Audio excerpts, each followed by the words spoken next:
It's the radio guy, Dr. Mike Prince. Welcome to another episode of the Mike Prince Show.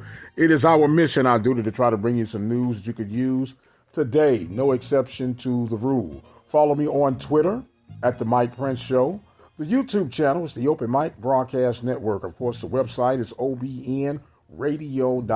And in the event that you have one of those smart devices, all you have to do is say, hey, play the latest episode of the Mike Prince Show, and just like that, you'll have everything that you need. With all that being established, let us jump right into today's episode. We have a very interesting conversation coming up on this weekend edition of the SWAC Zone. Coach Van Pettaway, of course, who's a regular on the show. We get to breaking down some of the new twists and wrinkles that are being proposed by the NCAA. They are making some mandates, and it's just a matter of getting the right people to agree and push the vote through, in particular about the status of how you will be equipped for your staff if you're going to be considered a D1 program, and also talking about baseball, including and expanding their staff. And really, if you look at all of this, it's a slight degree of separation.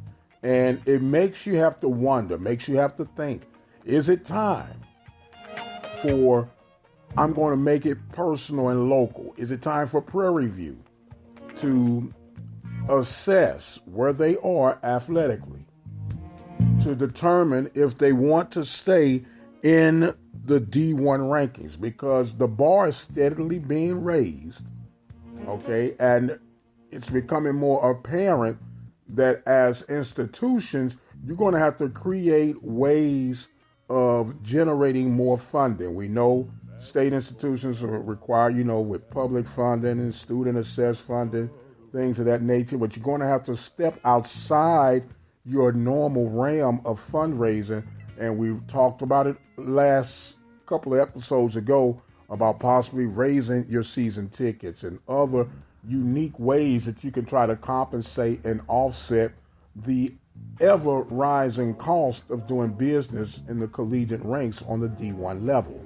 Now, with where Prairie View is established right now, as far as their budget is concerned, and I'm just using this as a hypothetical, there is nothing to be on the alarm about. There is no inside scoop that Prairie View is going to go down to D2. But I'm just saying, in the case that they did go down to D2, their budget should not be adjusted. If you go down to D2, you would have a pretty hefty budget with where you are right now on the lower tier of D1 programs, but would be a very significantly strong D2 program to possibly get some things accomplished. But if you're going to stay in that D1 realm, you are going to have to increase funding somehow, some way. Now it's up to PV to figure that thing out. It's going to be up to the alumni if they want to continue to want to support these ongoing expenses.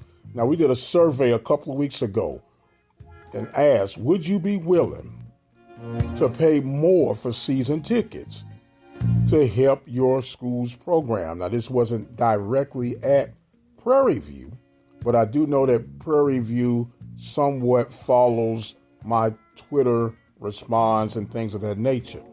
And 67% said no, which leaves the dangling question, if not us, then who else is going to help provide the funding necessary for us to be considered relevant on a D1 level, D2 level, whatever level we continue to play on?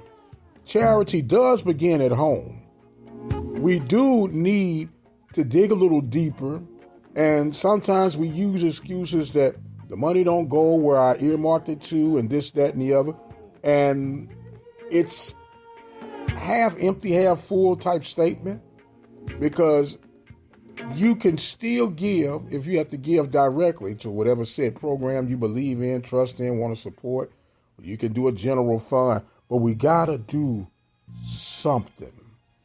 We got to raise the bar. We got to keep making things possible. We've been historically blessed on being able to continue to move on, not with having everything that we need, but most of the things that we need. But that day is growing dim. And we're really and truly going to have to look in the mirror and ask ourselves the question, A, do we want to stay on this level? And then B, am I willing to personally help fund that movement? I have a real hard problem sometimes with the word I'm trying. You need to stop trying and start doing. When we try, it's oh well, if it works, it works, and if not, oh well. But when we do, we'll make sure that we're doing and exhausting every avenue possible to make it become a reality. I am out of time for right now. I must exit stage left. My time is far spent. I am the radio guy, Dr. Mike Prince. I want to thank you guys so much for joining in with us. Don't forget, follow me on Twitter at The Mike Prince Show. The YouTube channel is the Open Mic Broadcast Network. And don't forget to visit the website at obnradio.com. And until the next time, you guys be blessed, and we'll see you on the other side. And Mama, bad talk going around town saying that Papa had 3 outside children and another wife, and that ain't right.